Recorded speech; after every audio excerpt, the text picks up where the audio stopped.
We have a sponsor for today's video. I wish I could say that more. Is it me, or the fact that we have a sponsor for today's video is a bit crazy? So now we have a mic. It's not operative, but it's just decorative for style. Hi everyone, my name's Pat. Welcome to my channel. If it is your first time here, I'm a Filipina living in the UK, and in this channel, I document everything, my whole experience about living abroad. If you feel like that's content that you want to see more of, make sure you hit that subscribe button so we see each other more often. In today's video, we are gonna talk about the thing I always get asked the most, which is how did I process my UK fiancé visa? If you want a complete guide on this so you don't have to write things down, they are on my blog, that's at spatherb.com. Okay, before we start, I do want to put a disclaimer that this is not meant to be a replacement for proper legal advice. This is only meant to document my personal experience and maybe give some tips on how I processed my visa. Every case is different. A lot of people apply for this visa from different countries all over the world. So it could be different per country. The requirements could be different, you know. My recommendation is always check the gov.uk website because they have everything you need to know in that website. So again, go to gov.uk. For some context, I'm a Filipino citizen and my partner is a British citizen, and we've been living together in the Philippines for almost 2 to 3 years already before applying for this visa. So this is gonna come in handy later on, so put that in your back pocket. But before we start, I do want to thank today's sponsor, and that is Eva Digital Clinic. Eva Digital Clinic is an online clinic that promotes general wellness for Filipinos. So I was using this service before the sponsorship. That's how you know this is legit, guys. So the way the online clinic works is so easy. All you have to do is go to their website, evatteleconsult.com, book an appointment with your desired doctor. So it could be an OB-GYN, it could be your GP, it could even be a psychiatrist, or if you need mental health consultations, they do have those as well. You can have your consultations online right at the comfort of your home. You don't have to go through the traffic, you don't have to be in the waiting room, you know, you don't have to do those things. And after your consultation, you can get your digital prescription and even a medical certificate if you need it for work. With Eva Digital Clinic, since their doctors are so friendly, they're so accommodating and welcoming, and the service is just so warm and friendly, you wouldn't be scared about talking candidly about your issues, be it with your body or with your mental health. I'd really appreciate that type of service, especially since I went to clinics before and they were judgy sometimes. What's up with that? So if you want to improve your general wellness, make sure you go to evatteleconsult.com. That's evatteleconsult.com, so you guys can improve your general wellness from physical to mental health. Alright, so let's get to the video. I want to be very clear that this is not a tourist visa. So if you are meeting your partner for the first time, if mag-eyeball pa lang po kayo, if it's your first time meeting, I would not recommend this visa for you because this visa has a lot of requirements to prove that you've been in a relationship for a long time. So the UK fiancé visa is for partners who are set on marrying each other, and both of you need to have the intent to live together permanently. AKA, cheesy as it sounds, you guys need to be in the end game already. You have to know that this is a person you want to spend the rest of your life with. If you are just meeting each other for the first time, I would recommend a standard visitor visa instead of the fiancé visa because the requirements are quite different. Also, in the UK fiancé visa, you cannot work in the UK.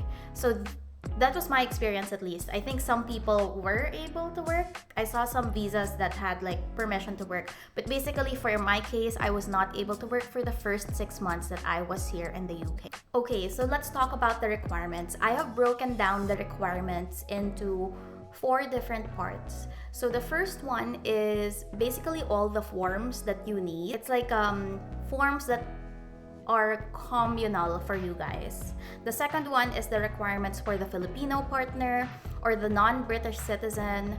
And the third one is the requirements for the British citizen. And the last one is the requirements that I submitted but were not on the gov.uk website. I still submitted the last one. So we're gonna go through them one by one. So again, all of the requirements you need are already on the gov.uk website. Make sure you read the entirety because this is the requirements required by the UK government.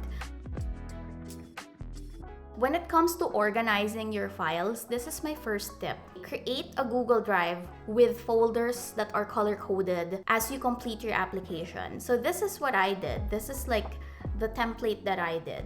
You can see the Google Drive, it is color-coded. If it's red, it means it's missing. If it's orange, it's being processed. If it's in green, that means that's ready to go. That folder is complete. All the requirements are in there. That's basically also the checklist that I have to go through. When you pass your requirements, obviously all of them have to be green. So this system is just for me. This is what I used. I'm not sure if it'll work for you, but obviously with the number of paperwork that you need to pass, I think this process just makes it more organized so you don't miss anything, because you have one shot, guys. You have one shot to submit all your papers, and obviously this is not cheap either. We'll talk about the costs later on. You need to make sure the moment you pass your requirements, everything is organized, everything is complete. So let's first talk about the communal requirements. Number 1 is proof that you've been living in a relationship for at least 2 years before applying. We'll talk more about these details later on. Number 2 is that both of you are willing to enter a civil partnership or a marriage within the 6 months of arriving in the UK. So this is what I mean about this is not for people who are just gonna be meeting each other for the first time. So what we used for this to show that we were willing to get married was that we used an email. We emailed the local city government, the local city council, that we wanted to get married. And the last one is, of course, you need to have accomplished forms, which is AF, A4, and its appendix from the gov.uk website.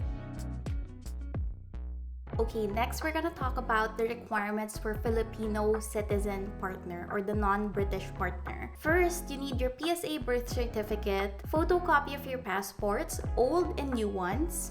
Third is you need your CENAMAR to prove that you haven't been married or you are not currently married to someone else, because, you know, that would nullify the marriage here in the UK. You also need your NBI clearance to prove that you're a good citizen and that you can travel out of the Philippines. You also need your bank account statements. If you are employed, you also need your employment certificate with pay slips. So you need to add those. Time to get chummy with human resources to get your important documents. Also needed, which I was surprised by, tuberculosis test. Isn't that strange? But, well, basically you need it to enter. And you can't just take any tuberculosis test. You have to take this tuberculosis test in their accredited clinic, which I took mine in Makati. So again, it has to be in this specific accredited clinic in Makati. You can't just take it anywhere you feel like it. Another requirement is knowledge of the English language, and this is proven by taking the IELTS A1 life skills test from an accredited IELTS center. So again, you can't just take it from a random place. So I took my IELTS A1 life skills from the British Council in BGC. I'll make a different video for the guide on how to take your IELTS A1 life skills test. Those are the tedious ones, I believe. The tuberculosis test and the IELTS A1 life skills test. Those are the tedious ones to get. Lastly, I also attached a letter from my dentist. You can attach a letter from your dentist or your doctor that you are residing in the same address as your partner. So since my dentist has been my dentist for such a long time, since I was a kid, they were my neighbors as well, I was able to get a letter from her. I wasn't supposed to, but here's the funny thing, like, I feel like the universe just has its ways. I was eating with my family in this restaurant, and then my dentist walks in, like, what? So it was so strange, and I was just like, this is the universe telling me that I need to talk to my dentist and get that letter and also book a cleaning. So the universe has its ways. Talk to your dentist, talk to your doctors to provide you with a letter that you're residing in the same address. Okay, so that's all of the requirements for the non-British citizen or the Filipino citizen. Okay, next part, we need to talk about the requirements for the UK citizen. So one, you need a photocopy of their valid passport. You need their birth certificate as well. You need evidence of residence. This is where you will be living in the UK. Like, the UK government needs to know that when you guys come here, you guys are not gonna live in a hotel or you're not gonna be living off the streets. You need to show them an address where you two will live. I was surprised by this because they do strenuous checks on overcrowding a house. So I was quite surprised that that was a thing here. When they see that the house has this much bedrooms, let's say you have a 2-bedroom house and you have 10 people, Like, you can't do that. That's overcrowding, and the local council or the city council, which is the UK version of the LGU in the Philippines, basically they'll be like, no, you can't live there. So you need evidence of residence. Number 4 is that they need financial proof that they can provide and be financially responsible for the non-British partner. So basically, you show them that you have enough money to take care of the non-British partner while they are here in the UK with the fiancé visa, and they can only start working once they get their BRP or their residence permit. So you need to prove that you, aka the British partner, has to prove that you can take care of them financially while they are in the UK under the fiancé visa. And lastly, you need a letter that you are sponsoring your non-British partner. So in this letter, you can get all cheesy and stuff, and talk about how your relationship started, what you guys like each other, what activities you guys do with each other.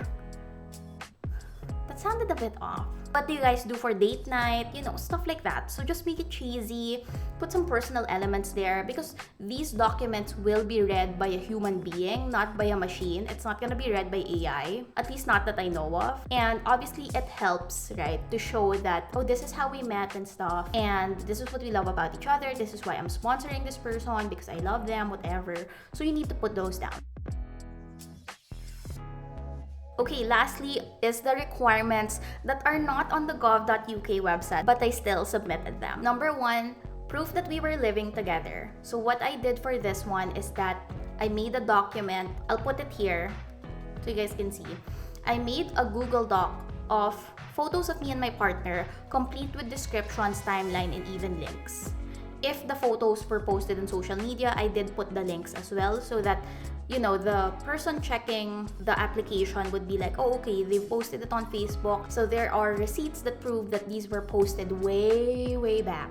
I guess what's important here is to show that the relationship was developing, and in my document you did see like, oh, I met his family, he met my friends, he met my family, he went to my family gatherings and stuff like that. Those things are important to show, because obviously the person processing the visa or the UK government would be like, oh, okay, this is a real relationship. And again, this documentation process, the one with the charts and stuff, that's just my thinking, because I want to make whoever's reviewing my application, I don't want them to have a headache. I want them to see, this is the photo, this is what was happening in the photo, and here are the links, complete.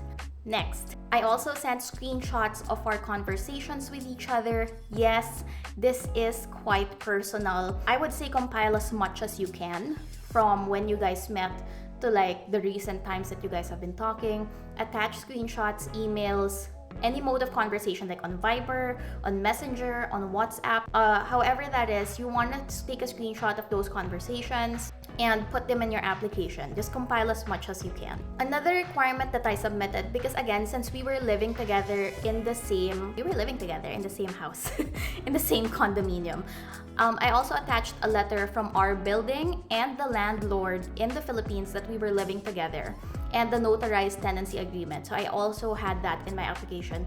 I'm not sure how this works for people who don't live together. I guess just past the others, because obviously you won't have documents like, that you're living together in the same building from your landlord. But I think this one is a huge help, because this obviously proves that, okay, they're living together, the next natural step is to like get married. We also attached, since again we were living together, we also attached a barangay certificate for both me and my partner, since we lived together in the Philippines for almost 3 years already. So those are all the requirements that are not on the gov.uk website, but I still passed, because again, you have one shot to make this, and it's not cheap to process the UK fiancé visa. So you want everything organized, you want everything complete, you want the moment that person sees your application, show them all the proof that you have, because you don't want to do this again, guys. It's a headache to do it again.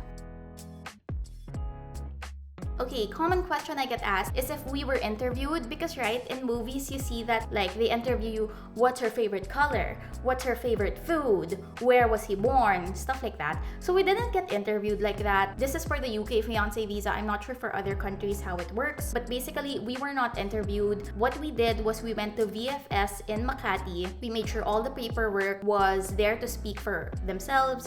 I went to VFS in Makati, submitted my documents, did my biometrics, tricks. Also, like, take a photo. These documents were scanned by VFS Makati, so have a clear printed original copy of all the documents, okay? I would recommend a week before going to VFS, make sure that all of your paperwork is filed and ready. Let's talk about the fees. I need you guys to sit down for you to hear this because in totality, I feel like it cost me around 200,000 all in all.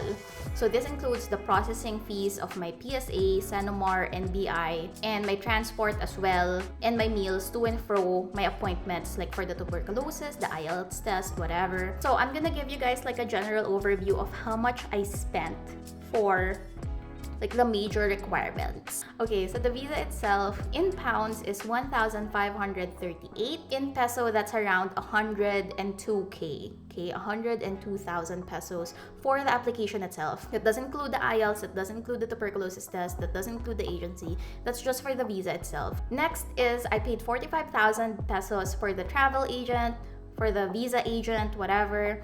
The IELTS cost around 9,000 to 10,000 pesos, and then the tuberculosis test was 3,600 pesos.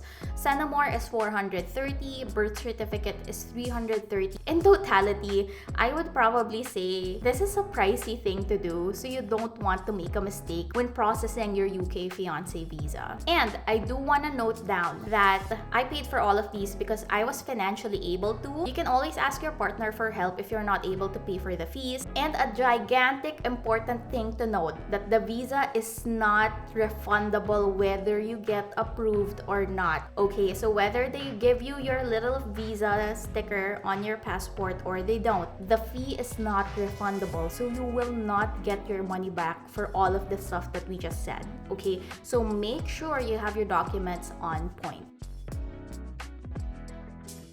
I usually get asked this a lot as well, if you should get help from an agency. And I do want to say that we did get help from a Filipino visa agency who specializes in processing UK visas, especially this one, the UK fiancé visa. And I do want to say it was so expensive. I paid around 45,000 pesos for their services, and I honestly think that it wasn't worth it. And out of good faith, I'm not gonna mention which company this was, but I will tell you why I feel like it wasn't worth the money that I paid for. I paid for this whole UK fiancé process myself. My partner did not spend anything on this, and that's why I feel like I could talk about how it wasn't worth my hard-earned money. This is not to, take a dump on these agencies. I'm sure there are other agencies out there who are more affordable and do, they go the extra mile in doing their job. It's just I've tried travel agencies before for my other visas in Canada and Australia, and they provided me with much better service for less the price. For a cheaper cost, basically. My travel agent before would even meet me in VFS in Makati and make sure all of my documents were clear. Before I go into VFS, he also taught me, like, when you enter, this is what you're gonna do. You're gonna go here, you're gonna go here, you're gonna talk to this person. And I didn't have that with this agency that I hired for my UK fiancé visa. So why do I think that you shouldn't get an agency to process your fiancé visa? Because at the end of the day, I still did all the legwork. Like, I still did all the legwork. The agency was basically just a consultant. And for that price, again, since it was my hard-earned money, and I've tried other agencies before, I didn't feel like it was worth it. Again, this is just my personal account, my personal experience with this particular agency, and I'm always honest with my reviews. You guys know that. I'm sure, again, there are amazing travel agents all around the Philippines that go above and beyond of what you pay them to do, right? Like, again, I've had experiences with travel agents who are just simply so amazing. You practically don't need to do anything because they do everything for you. I do not wish ill will on the agency that I hired to help me, because at the end of the day, I'm here in the UK. My fiancé visa was processed and approved, but I do want to reiterate that for the money I paid, the service was just like not a match. You got me? Okay, let's move on. Alright, let's talk about the timeline. A lot of people ask this as well, like, how long did it take? Really started around October 2021. This is where we started processing the visa and compiling the documents, taking the IELTS, taking the tuberculosis test. On January 2022, we passed my visa application. This is where everything was complete. And on June 2022, I got my UK Fiancée visa. You will see online that it takes 3 months to 6 months to process, right? If you look at the timeline, January was the whole thing with Russia and Ukraine. So obviously, the UK government did email me saying that my visa will be delayed due to the high inflow of refugees coming from Ukraine. So understandably so, that is why my UK Fiancé visa took a while to get to me, but they did reach that 6-month mark literally on the dot. So they weren't late technically, because on the website it does say 3 to 6 months. So I hope this whole video helps you in your future application. However, again, I do want to stress and point out that this is how I applied for my visa. This is not a replacement for proper legal advice, and I am not and should be not responsible for your visa application, because all applications are different and your application can be different from mine. Hire an agency if you feel like you're not confident enough to do it on your own. You could always get some help, but again, based on my experience, I feel like it wasn't completely worth it. But that's just me. Again, I'm sure there's other agencies out there that probably do a better job. It just so happens the one that I got wasn't that good. I do want to say that you should always consult the gov.uk website for more information. I don't know how many times I have to repeat that in this video, because maybe the requirements might have changed. The requirements might be different if you're not a Filipino. But again, this video is just to show you guys my experience, how long it took to process it, the stuff I needed to do, and some tips basically on how to organize your fiancé visa application, because there's so much paperwork. I was drowning in paper when I did this thing. Thank you so much for joining me in today's video and sharing this moment with me. And of course, a huge shout out to today's partner. That's Eva Digital Clinic. That's evatteleconsult.com. Do check them out if you guys need help with your general wellness, and of course, very more importantly, your mental health. And that's it for me today. Thank you so much guys for watching. I'll see you guys next time. Bye!